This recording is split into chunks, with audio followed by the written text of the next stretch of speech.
Royal Ascot is truly an international affair with nations from across the globe represented each year, and this year's renewal is no different. One of the key talking horses is Australian sprinter Artorius, who was placed at last year's meeting. You could say he has unfinished business, and he contests the Group 1 Queen Elizabeth II Jubilee Stakes. His trainer Sam Freedman is bullish about his chances, so tells us all about them.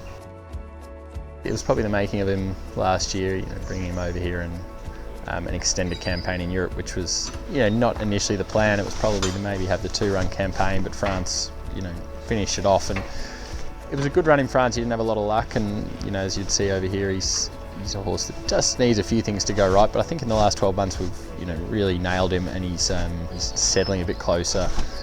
But his year was excellent. He went back to Australia and didn't quite come up in the spring, so we just gave him a bit more time. He won first up in a Group 1 over the 6.5 furlongs in the Canterbury Stakes, and arguably his last run was brilliant behind Animo. So he's heading into this year's race in better form, I think, than he was last year, and he seems to be ready for the task. He's probably going to race 7 or 8 kilos heavier than he did last year. He was only a 3-year-old last year, and he was weighted as an older horse, so he's stronger this time around. He's going to be better weighted. It all points to a more forward showing. It's the best sprint race in Europe, I'd say, so it's not going to be an easy task by any means, but I wouldn't swap him for anything, and he seems to be in good form. We had some unfinished business from last year, so we wanted to go a couple of places better, and Henry and the whole team at Newgate, they've been brilliant to work with. And look, he's an exciting stallion that's got a good future in the breeding barn, but unfinished business here, so we were keen to show him off and show that he can match it with the best in the world. The trainer always wants the horse to stay in training for a long period of time. We feel that he's right at the peak of his powers at the moment.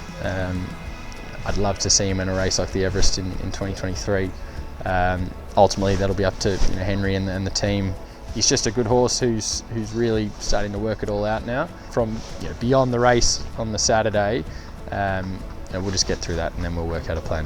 Last year was that little unknown. He was a little more lightly raced. He wasn't as experienced, and first time away, so you're a little nervous. This time around, I think we're confident that he's the right horse for the race. He's got the right form. I wouldn't swap him for anything there, so feeling good about it all.